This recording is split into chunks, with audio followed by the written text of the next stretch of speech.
और जी, तो पाकिस्तान में जो स्लो प्रोग्रेस है, कंपेरेटिवली स्लो प्रोग्रेस है क्लिनिकल फार्मेसी की, उसकी जो दो दो रीजंस हमने डिस्कस किए, उसमें से एक तीसरी वजह भी पॉसिबल है, जो कि मेरी अपनी ऑब्जर्वेशन है।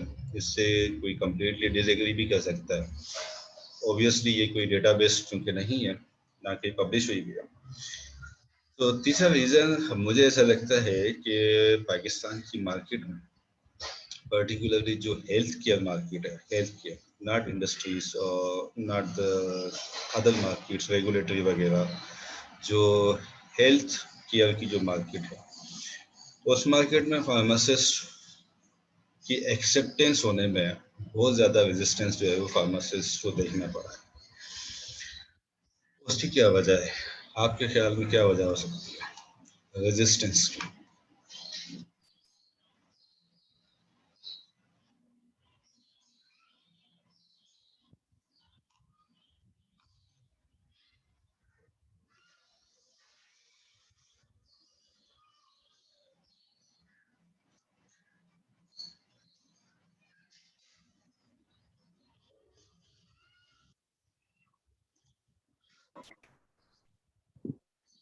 जी भाई, कोई ख्याल नहीं।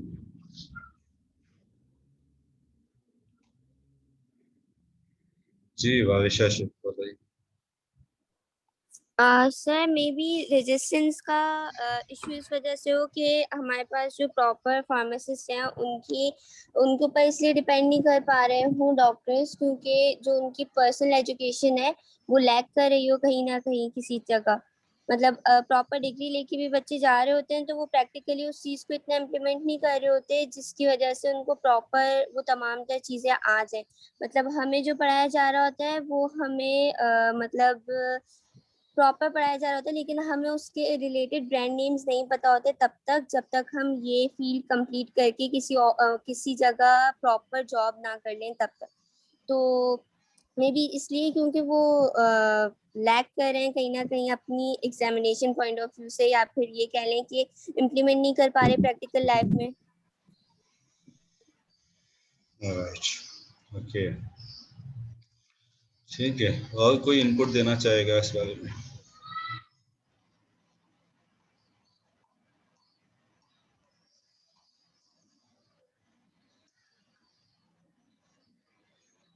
ये विटार्डो नाम का जो आपकी क्लास का कोई हिस्सा है, विटार्डो नाम का स्टूडेंट के?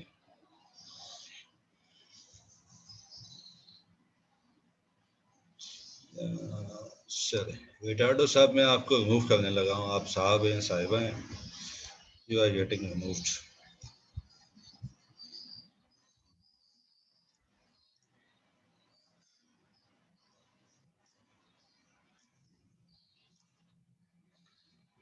ठीक है जी, चलें। इसमें एक चीज़ आपने बादशाह जो बात कही वो भी ठीक है। एक और इसमें इशू ये है कि जब बी फार्म को फार्म डी में अपग्रेड किया गया था, तो उस वक्त मार्केट में एक हाइप जो है वो क्रिएट कर दी गई थी कि अब जो फार्मासिस्ट आने वाला है वो कोई ऐसी बला बन के निकलने वाला है जिससे कि वो बाकी तमाम हेल्थ केयर प्रोफेशनल्स की रोजी रोटी जो है बंद कर देगा। यानी कि इतनी उसके पास अथॉरिटीज़ होंगी, इतना जो है ना वो ड्रग का मास्टर बन के आएगा, इतना बड़ा वो कस्टडियन होगा मेडिकेशंस का, कि एक तरह से वो जब हॉस्पिटल में आएगा तो डॉक्टर और नर्सिस वगैरह जो है उससे कप कपाने लग जाएंगे कि जी ये तो बहुत बड़ी कोई बड़ा चीज़ आ गई है, कोई बड़ा इंस्पेक्टर आ गया जो अब हमारे ड्रग इंटरेक्शंस भी पकड़ेगा, जो हमारे एडवर्स ड्रग रिएक्शंस भी पकड़ेगा, हमारी दूसरी गलतियों को भी जो है ना वो पकड़ेगा। तो एक जो मार्केट में रेपुटेशन क्रिएट हो गई, जो हाइप क्रिएट हो गई, वो ये हाइप क्रिएट हो गई कि फार्मासिस्ट रिप्लेस कर देगा बहुत सारी चीज़ों को या बहुत सारी उन एक्टिविटीज़ को जो कि दूसरे हेल्थ केयर प्रोफेशनल्स करते हैं।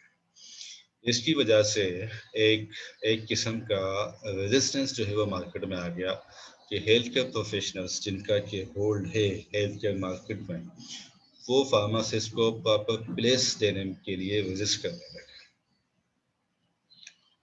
मैं समझता हूँ कि इसमें कसूर जो है वो हेल्थ केयर प्रोफेशनल्स का नहीं, बल्कि उस वक्त के जो फार्मासिस्ट हैं उन फार्मासिस्ट का। डेवलप्ड कंट्रीज में फार्मासिस्ट के रोल को एज अ सपोर्टिंग के रोल पे देखा जाता था। सपोर्टिंग के रोल पे अब भी देखा जाता है कि फार्मासिस्ट दरअसल सपोर्ट करता है दूसरे तमाम हेल्थ केयर प्रोफेशनल्स को एक बेस्ड फार्माकोथेरेपी प्रोवाइड करने के लिए। जबकि हमारे यहाँ इस तरह का कंसेप्ट क्रिएट हो गया था कि फार्मासिस्ट एक इंस्पेक्टर बन के आ जाएगा डॉक्टर के ऊपर,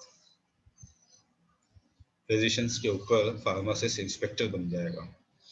इसी वजह से मार्केट में रेजिस्टेंस डेवलप हुआ और उसी रेजिस्टेंस की वजह से वो रेजिस्टेंस भी एक वजह है कि क्लिनिकल फार्मेसी अभी तक अपने इन्फेंसी के एरिया हम उसको कह सकते हैं कि पाकिस्तान में है, अगर हम ओवरऑल इमेज उसका देखें तो।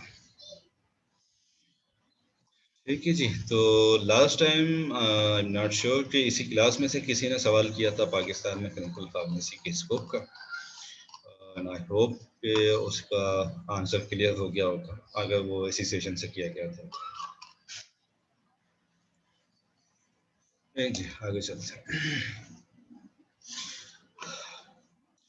Board certified specialities in clinical pharmacy in the US, United states में क्लिनिकल फार्मेसी के अंदर मजीद सर्टिफाइड स्पेशलिटीज मौजूद होती हैं, राइट जी, यानी कि फार्मडी करने के बाद और अब शायद उसमें मास्टर्स की भी कंडीशन आ गई है, but I am not sure. बहरहाल आपकी जो बेसिक क्वालिफिकेशन है, बेसिक क्वालिफिकेशन से एक फार्मासिस्ट कंप्लीट करने के बाद अगर वो अपनी ओरिएंटेशन समझता है टूवर्ड्स द क्लिनिकल साइड, और उस क्लिनिकल साइड में फिर मज़ीद वो कुछ अर्सा एक्सपीरियंस हासिल करने के साथ और मज़ीद क्वालिफिकेशन हासिल करने के साथ साथ स्पेशलिटी हासिल कर सकता है क्लिनिकल फार्मेसी में यूनाइटेड स्टेट्स में। ठीक है जी, जैसे कि ऑन्कोलॉजी फार्मेसी, अब एक तो हो गया फार्मासिस्ट, फिर हो गया क्लिनिकल फार्मासिस्ट, और क्लिनिकल फार्मेसी में उसकी फर्दर स्पेशलाइजेशन हो जाती है ऑन्कोलॉजी फार्मेसी या फार्माकोथेरापी में, या साइकेट्रिक फार्मेसी में, न्यूक्लियर फार्मेसी में, न्यूट्रिशन सपोर्ट फार्मेसी में। इसी तरह पीडियाट्रिक फार्मेसी अब आ गई है, जेरियाट्रिक फार्मेसी अब आ गई है, और मज़ीद बहुत ज़्यादा स्पेशलिटीज़ जो है इसमें आ गई हैं। ये डेटा हमारे पास कंपेरेटिवली थोड़ा सा पुराना है, 2014 तक का, इसीलिए इसमें मज़ीद स्पेशलिटीज़ अब एड हो चुकी हैं, जैसे कि पीडियाट्रिक है, इवन के गायनेकोलॉजी से रिलेटेड फार्मेसी स्पेशलाइजेशन भी मौजूद है यूएस में। ठीक है जी, इंटेंसिव केयर फार्मेसी स्पेशलाइजेशन मौजूद है यूएस में, और इस तरह की तमाम चीज़ें। तो ये डेटा इंडिकेट करता है हमें कि यूनाइटेड स्टेट्स में क्लिनिकल फार्मेसी में मज़ीद स्पेशलाइजेशन मौजूद है, और क्लिनिकल फार्मासिस्ट फर्दर जो है वो क्वालिफिकेशंस एक्वायर करके एक स्पेसिफिक फील्ड का, एक स्पेसिफिक स्पेशलिटी का क्लिनिकल फार्मासिस्ट वो बन जाता है। जैसे कि प्रेस्क्राइबर्स या फिजिशियंस जो है वो स्पेशलिटीज हासिल करते हैं, ऐसे क्लिनिकल फार्मासिस्ट भी स्पेशलिटी हासिल करता है यूनाइटेड स्टेट्स में। ठीक है जी, ये सिर्फ आपकी एक नॉलेज के लिए, आपको एक आइडिया देने के लिए, इस स्लाइड का कोई डेटा आपके लिए एग्जामिनेशन पॉइंट ऑफ व्यू से इम्पोर्टेंट नहीं।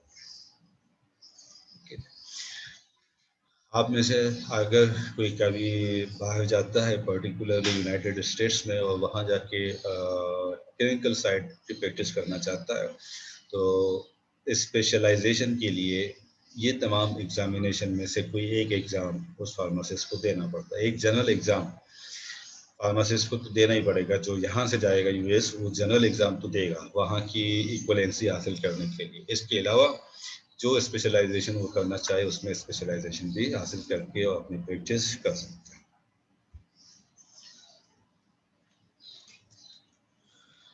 हाँ जी जी, अब American college of clinical pharmacy की जो डेफिनेशन है क्लिनिकल फार्मेसी की, वो दो डेफिनेशन हैं। एक एवरेज्ड डेफिनेशन कहलाती है, एक अनएवरेज्ड डेफिनेशन कहलाती है, यानी कि वो डेफिनेशन जिसको कि बहुत ज़्यादा डिस्क्राइब किया गया है, या आई थिंक अप्रोक्सीमेटली 1 पेज की ये डेफिनेशन है।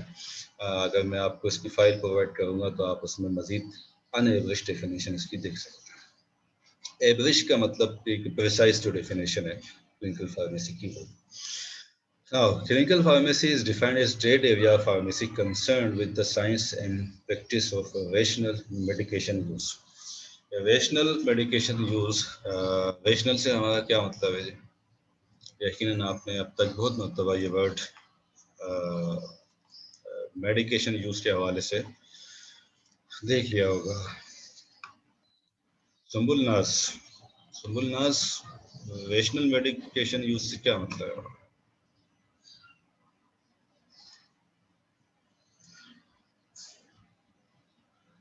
सुम्बुलनास,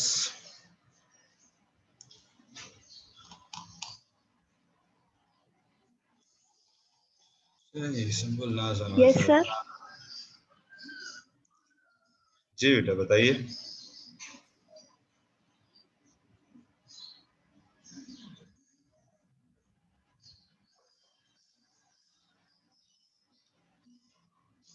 जी भाई बताइए।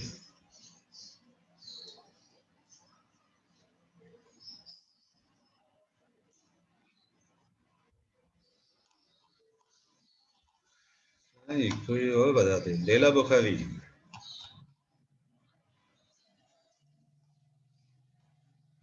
लैला बुखारी। तस सर रिपीट कर दूं? तस्बीहा नाफे, तस्बीहा नाफे आप बता दीजिए। सर रैशनल मेडिकल यूज मतलब according to the patient's clinical needs, proper dosages की फॉर्म में और प्रॉपर रूट ऑफ एडमिनिस्ट्रेशन की फॉर्म में उसको टाइम टू टाइम डोजिंग हो। ओके ठीक है, लेकिन ज़्यादा अप्रोप्रिएटली हम इसको इस तरह से कह सकते हैं कि रेशनल का मतलब है reason, reason medication use with a reason. जो भी मेडिकेशन दी जा रही है, जितने डोज में दी जा रही है, जिस पेशेंट को दी जा रही है, अगर मल्टीपल मॉलिक्यूल्स मार्केट में मौजूद हैं किसी गिवन इंडिकेशन के लिए, तो उनमें से जो एक सेलेक्ट किया गया है उसके पीछे कोई ना कोई रीज़न मौजूद होना चाहिए, कोई रेशनल मौजूद होना चाहिए। ठीक है ना? अब फार्मासिस्ट, ओवरऑल फार्मासिस्ट जो है वो रेशनल मेडिकेशन यूज़ को इंश्योर करता है, लेकिन क्लिनिकल फार्मेसी में जब वो रेशनल मेडिकेशन यूज़ की बात हो रही होती है तो इट मीन्स कि ये रिलेटेड है inwards, inwards in clinic, clinic के अंदर की बात है।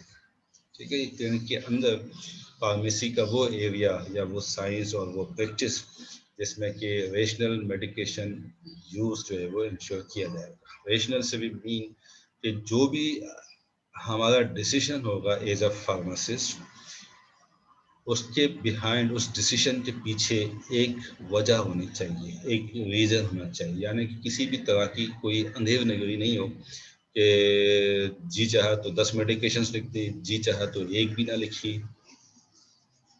ठीक है, पेशेंट को 3 की ज़रूरत थी, सिर्फ एक ही लिख के दे दी।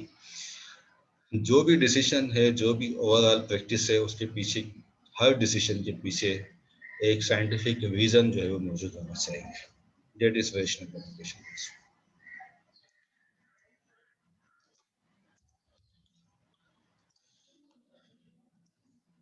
अब ये जो अनएब्रिज्ड डेफिनेशन, अनएब्रिज्ड डेफिनेशन में से मैं यहाँ पर एक पैराग्राफ कवर कर रहा हूँ, और अगर मुझे सही याद है तो इसके इसी तरह के शायद 2 से 3 और पैराग्राफ भी मौजूद हैं। ठीक है जी, मैं आपको ये मटेरियल गूगल क्लासरूम पे अपलोड कर दूंगा, तो उसमें आप मज़ीद उसको देख सकते हैं।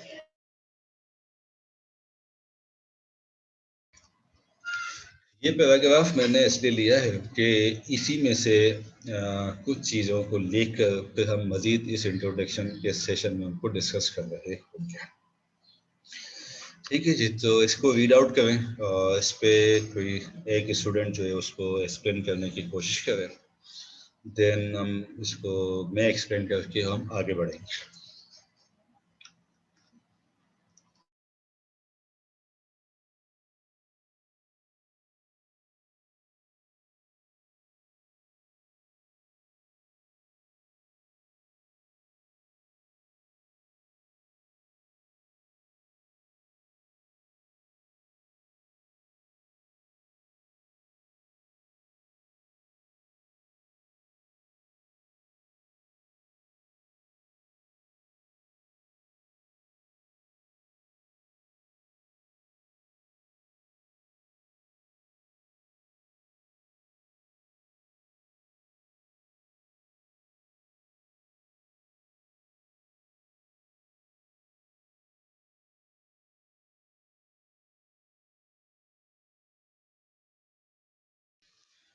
जी भाई, कोई इनपुट देना चाहेगा इस पे वॉलंटरली?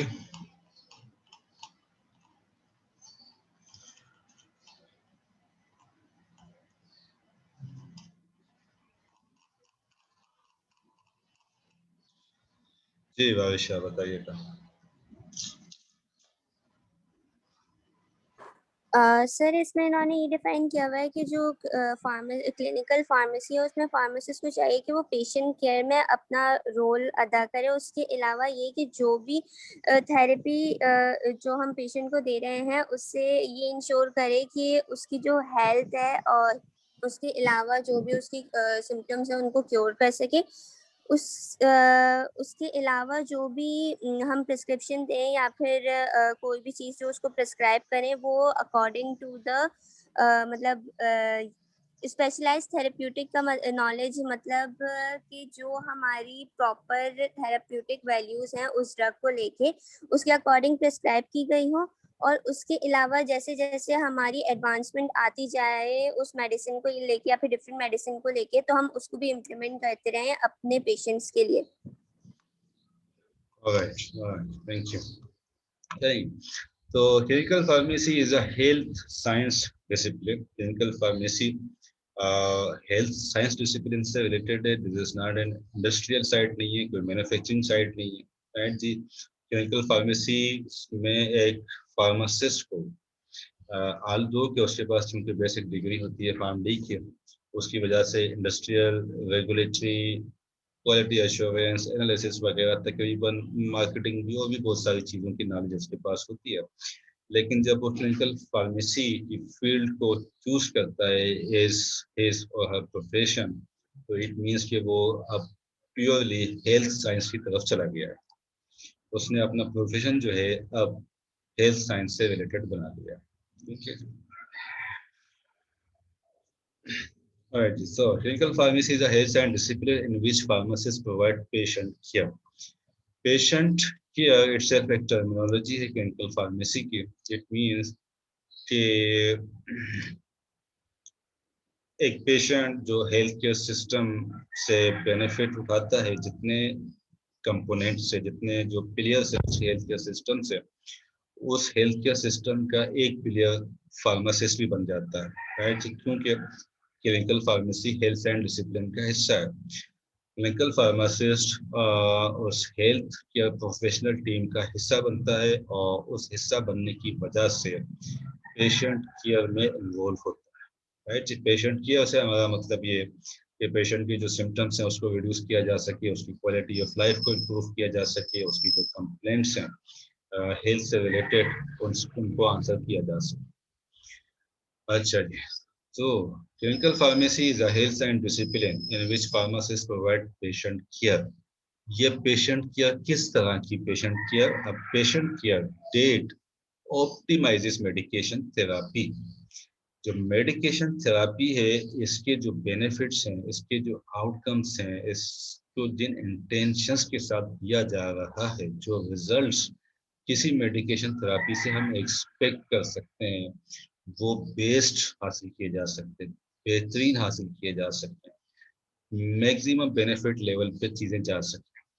ठीक है जी। अब patient care that optimizes medication therapy. Patient care का मतलब ये हो गया कि मेडिकेशन थेरापी को ऑप्टिमाइज कर and promotes health, wellness and disease prevention. तो पेशेंट केयर दो तरह की होगी जो क्लिनिकल फार्मासिस्ट ने देनी होती है। एक ये कि मेडिकेशन थेरापी ऑप्टिमाइज हो, उसके जो बेनिफिट्स हैं वो मैक्सिमम साइड पे जा सके, बेहतरीन साइड पे जा सके, राइट। और इसके साथ साथ प्रमोट करेगा हेल्थ को, वेलनेस को और डिजीज प्रिवेंशन। ठीक है। The practice of clinical pharmacy, जो प्रैक्टिस है क्लिनिकल फार्मेसी की, वो किस चीज पे एक फिलॉसफी के ऊपर जो है वो बेस कर रही होती है। वो उस फिलॉसफी का नाम है फार्मास्यूटिकल केयर। फार्मास्यूटिकल केयर, जैसे कि जो हमने हिस्ट्री में भी देखा था कि हिस्ट्री में फार्मास्यूटिकल केयर प्रोवाइड करने के लिए आल दो के 1960s में फार्मास्यूटिकल केयर की टर्म एग्जिस्ट नहीं करती थी, लेकिन जिस मकसद के लिए और जिस नीड को पूरा करने के लिए फार्मासिस्ट को वार्ड में रखा गया, वो इवोल्व होते होते बन गई pharmaceutical care. So now the practice of clinical pharmacy embraces the philosophy of pharmaceutical care. Pharmaceutical care की philosophy के ऊपर क्लिनिकल फार्मेसी की प्रैक्टिस जो है वो खड़ी हुई है। इस फिलॉसफी के ऊपर क्लिनिकल फार्मेसी की इमारत जो है वो बनी हुई। अब ये फार्मास्यूटिकल केयर क्या है, इसको हम मजीद डिटेल में जाके आगे हमने इसको देखना है, not in detail as such, but इसका मजीद ओरिएंटेशन हमने देखना। फार्मास्यूटिकल केयर ब्लेंड है केयरिंग ओरिएंटेशन का, caring orientation obviously towards the patient. अब ये केयरिंग ओरिएंटेशन और ये as a health science discipline और ये फार्मास्यूटिकल केयर का जो रोल है वो क्लिनिकल फार्मासिस्ट जब प्ले करता है तो उस रोल के लिए उसको चाहिए होती है स्पेशलाइज्ड थेराप्यूटिक नॉलेज, स्पेशलाइज्ड, जैसे कि हमने बात की थी बोर्ड सर्टिफाइड क्लिनिकल फार्मासिस्ट, यानी कि हर तरह के फार्मासिस्ट के लिए ये आसान नहीं है कि वो जाके और पेशेंट केयर प्रोवाइड कर सके, इसी तरह की क्लिनिकल इंटरवेंशंस जो है वो प्रोवाइड कर सके। इसके लिए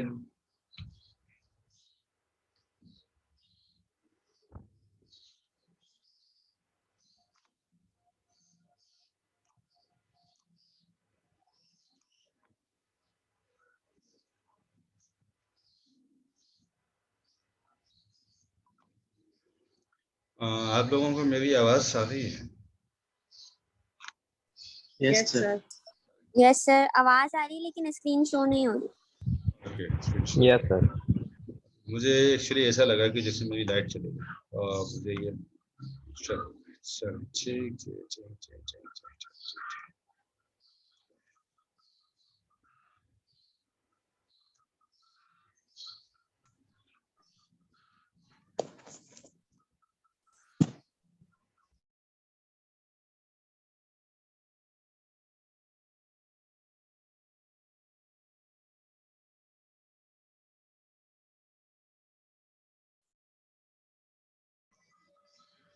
ओके जी, तो हम बात कर रहे थे फार्मास्यूटिकल केयर की कि ये फार्मास्यूटिकल केयर प्रोवाइड करने के लिए कि हर तरह का फार्मासिस्ट इमीडिएटली रेडी नहीं होता, बल्कि उसे स्पेशलाइज्ड थेराप्यूटिक नॉलेज चाहिए होती है। जैसे हमने बात एग्जांपल्स दी थी बोर्ड सर्टिफाइड क्लिनिकल फार्मासिस्ट की।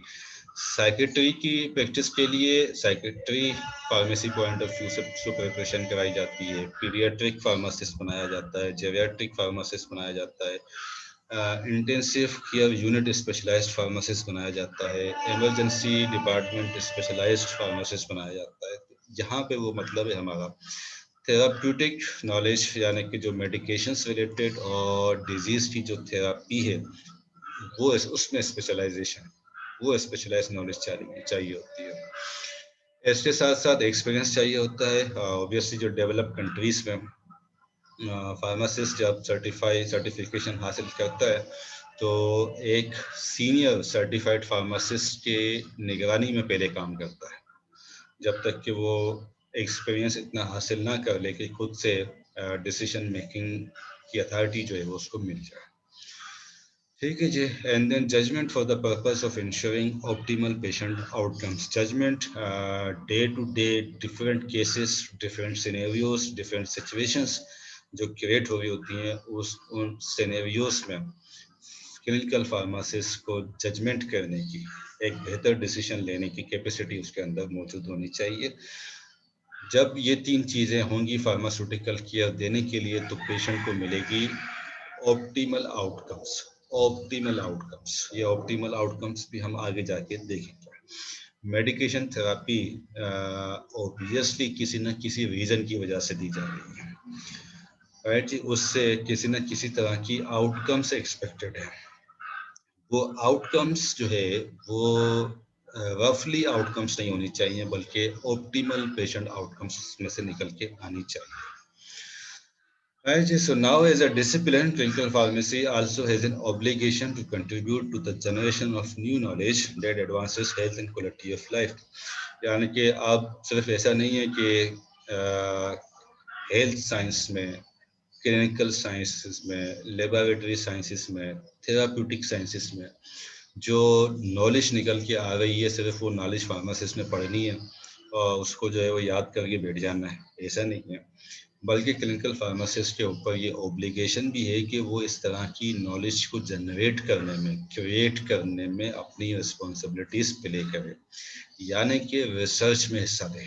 क्लिनिकल साइड की जो रिसर्च है उस रिसर्च में हिस्सा ले, वो रिसर्च कंडक्ट करे ताकि नई नॉलेज जो है वो जनरेट की जा सके। वो न्यू नॉलेज उसके अपने भी काम आए और दूसरे जो हेल्थ केयर प्रोफेशनल्स हैं उनके भी काम आए। Overall health and quality of patient जो है वो इम्प्रूव हो सके फार्मासिस्ट की जनरेट की जाने वाली नॉलेज से।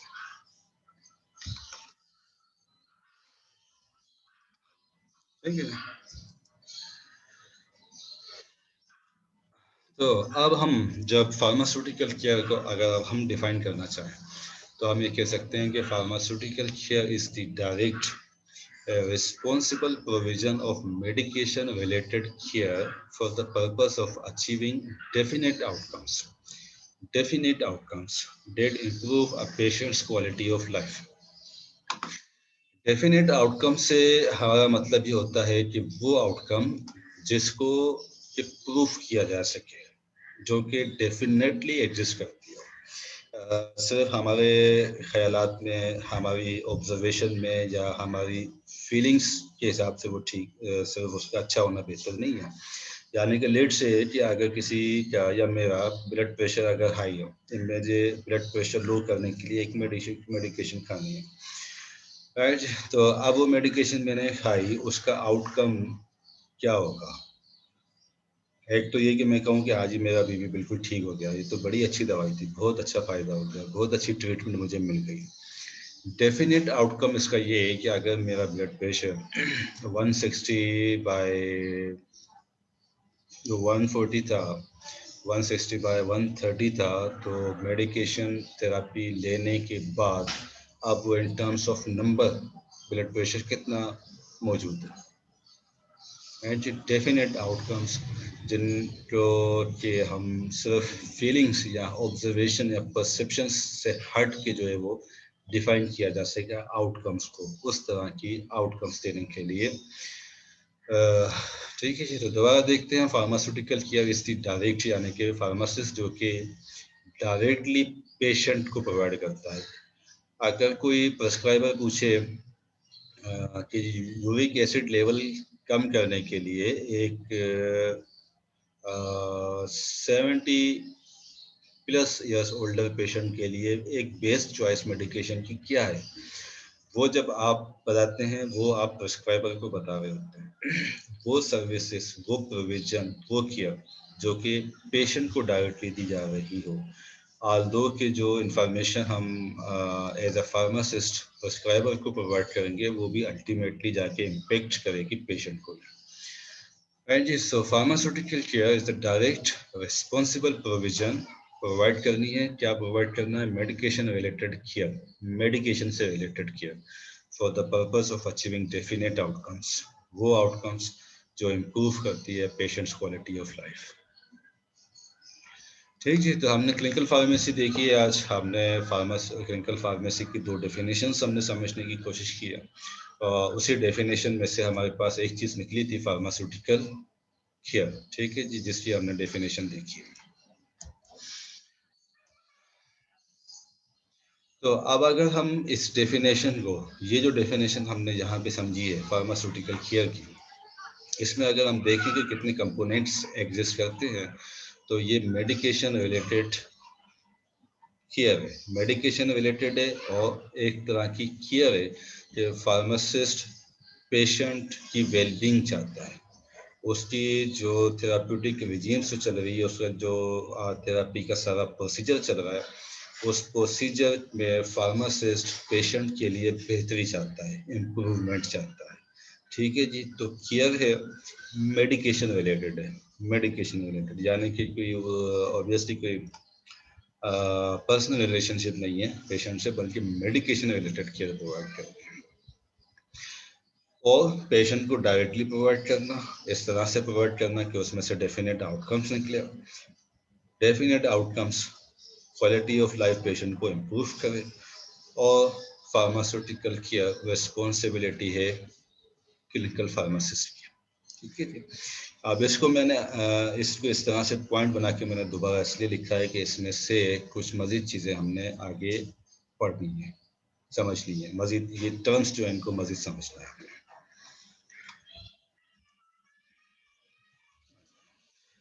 अब आउटकम्स की जो हमने बात की थी, आउटकम्स की, राइट जी, जैसे कहीं डेफिनेट आउटकम्स आई थी, आउटकम्स, ऑप्टिमाइज्ड आउटकम्स, शायद कहीं भी कोई टर्म आई थी। तो आउटकम्स से हमारा क्या मतलब है? आउटकम्स हमारे पास दो तरह की हैं, प्राइमरी आउटकम्स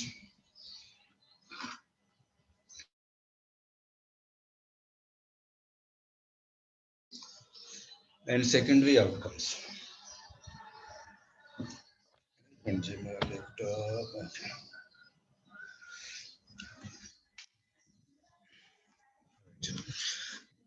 तो प्राइमरी आउटकम्स में शामिल है क्योर ऑफ द डिजीज, जो डिजीज है पेशेंट को, जिस डिजीज की वजह से पेशेंट आया है क्लिनिक में और हॉस्पिटल में वो एडमिट हुआ है, उसको क्योर मिल सके। ये क्योर ऑफ डिजीज जो है वो आउटकम कहलाएगी। यानी कि ये जो सारी प्रैक्टिस हॉस्पिटल में की जा रही है, जो एक डॉक्टर कर रहा है, जो एक रेडियोलॉजिस्ट कर रहा है, जो एक फिजियोथेरापिस्ट कर रहा है, जो एक नर्सिंग डिपार्टमेंट कर रहा है, और फार्मासिस्ट जो काम कर रहा है, वो जिस मकसद के लिए काम कर रहा है, वो दो तरह के मकसद हैं, दो तरह के आउटकम्स हैं, प्राइमरी आउटकम्स और सेकेंडरी आउटकम्स या other important outcomes. Primary outcomes में एक जो मकसद है वो है क्योर ऑफ डिजीज, पेशेंट की डिजीज क्योर हो जाए। जैसे कि अगर उसको सेप्सिस है, यानी कि बैक्टीरियल इन्फेक्शन है, तो वो सेप्सिस कंप्लीटली खत्म हो जाए, क्योर हो जाए वो डिजीज। ठीक है, ये एक आउटकम है। दूसरी एग्जाम्पल हमारे पास आउटकम की है रिडक्शन और एलिमिनेशन ऑफ सिम्टम्स। बहुत सारी डिजीजेस ऐसी हैं जहाँ पर कि क्योर अवेलेबल नहीं है, अभी तक एस्टेब्लिश्ड क्योर अवेलेबल नहीं है, जैसे कि कैंसर। तो कैंसर रिलेटेड जो पेन है, कैंसर से रिलेटेड जो तकलीफ, जिस तकलीफ से गुजरता है एक कैंसर का पेशेंट, उन सिम्टम्स को रिड्यूस किया जा सके, उन सिम्टम्स को एलिमिनेट किया जा सके। पर्टिकुलरली अगर एडवांस स्टेज की डिजीज जैसे नॉन मैलिग्नेंट अगर कैंसर है, इनिशियल स्टेज का है, तो ऑब्वियसली वो सर्जरी के थ्रू रिमूव हो जाएगा। लेकिन अगर सीवियर किस्म का है, कंप्लीट क्योर उसकी प्रोवाइड नहीं की जा सकती, तो उनके जो सिम्टम्स हैं उनको रिड्यूस करना या सिम्टम्स को एलिमिनेट करना एक आउटकम है हमारे पास फार्मास्यूटिकल केयर की। देन अरेस्टिंग और slowing of the progression of disease. कोई डिजीज की जो प्रोग्रेशन है, जिस स्पीड के साथ वो प्रोग्रेस करती जा रही है, उस प्रोग्रेस को स्लो करना या उसको उस जगह पे रोक देना। क्यों रोक देना? कि अगर चूंकि क्योर उस डिजीज़ की कंप्लीट क्योर चूंकि अवेलेबल नहीं है, तो उसकी जो प्रोग्रेशन है उसको रोका जा सके। For example diabetes. अब अगर किसी पेशेंट को लेट से के 40 इयर्स की एज में डायबिटीज़ डायग्नोस हुई है, तो डायबिटीज़ की अगर जब हम स्टडी करेंगे तो वहाँ पे हम देखेंगे कि कुछ अरसे के बाद डायबिटिक पेशेंट को कुछ अरसे के बाद न्यूरोलॉजी के प्रॉब्लम्स हो जाते हैं, नेफ्रोलॉजी के प्रॉब्लम्स उसके हो जाते हैं, यानी कि उसकी आइज़ ख़राब हो जाती हैं, उसकी किडनीज ख़राब होने लगती हैं, उसको कार्डियोवैस्कुलर प्रॉब्लम्स होने लगते हैं, राइट जी। और उसको न्यूरोपैथिक सिम्टम्स होते हैं, उसको स्किन पर ज़्यादा ठंडे गर्म का कुछ पता नहीं चल रहा होता, कभी अपने आप को वो गर्म पानी से बर्न कर बैठता है, उसको पता भी नहीं होता कि पीछे पीठ जली हुई है। ठीक है, इसी तरह से किडनीज का फंक्शन जो है वो लॉस होता रहता है और कार्डियोवैस्कुलर प्रॉब्लम्स होती रहती है। अब ये जो प्रोग्रेशन है डिजीज़ की ये जो प्रोग्रेशन है, इस प्रोग्रेशन को रोकना, राइट जी। डायबिटीज़ पेशेंट है, ओरल एंटी डायबिटिक पे स्टार्ट करेगा, उससे पहले लाइफ स्टाइल मैनेजमेंट पे जाएगा, फिर ओरल पे जाएगा, एक मेडिसिन पे जाएगा, फिर 2 पे जाएगा, फिर 3 पे जाएगा, फिर या तो 4 पे चला जाएगा और इंसुलिन पे भी आ जाएगा। इंसुलिन एक टाइम के इंजेक्शन पे आएगा, फिर 2 पे जाएगा, फिर 3 पे चला जाएगा, फिर 2 तरह की मिक्स्ड इंसुलिन लगने लग जाएंगी।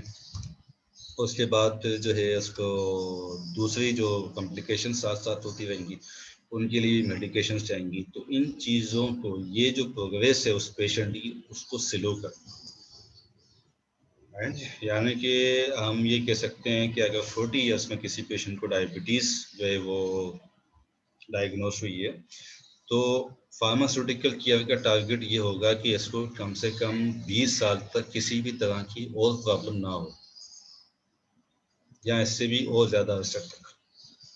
अगर फार्मास्यूटिकल केयर ना होगी तो एक पेशेंट जो डायबिटीज़ 40 साल में जिसको डायग्नोस हुई है, 2 साल के अंदर अंदर अगर फार्मास्यूटिकल केयर नहीं प्रोवाइड की जाती तो 2 साल के अंदर अंदर वो उसकी किडनीज भी डैमेज हो जाएंगी, उसका हार्ट भी डैमेज हो जाएगा, उसकी आइज भी डिस्टर्ब हो जाएंगी, बहुत सारी चीज़ें हो जाएंगी। ठीक है जी। देन और next example of primary outcome is preventing a disease और सिम्टम, किसी डिजीज को होने से रोकना, राइट, या उस डिजीज के सिम्टम्स को होने से प्रिवेंट करना। This is another outcome. जैसे कि कोई इन्फेक्शियस डिजीज हो, कोविड उसकी एक एग्जाम्पल हो सकती है, राइट।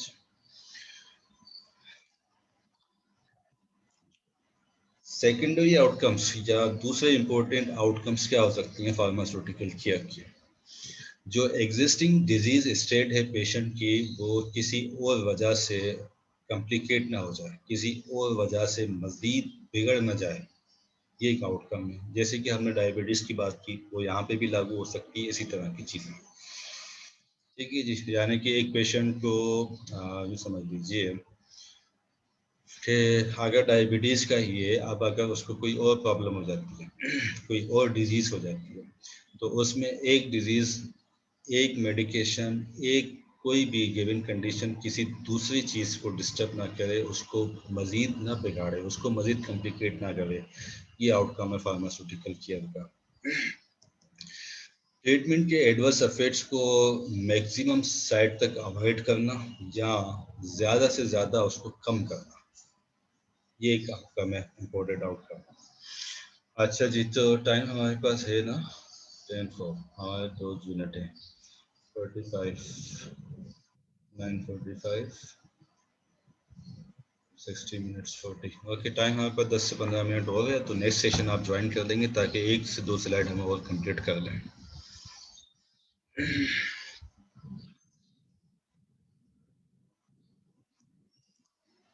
जी, इस सेशन की अटेंडेंस नहीं हो सकी, अब हो भी नहीं सकेगी, 1 मिनट से कम है, तो नेक्स्ट सेशन में इसकी अटेंडेंस मार्क कर लेंगे।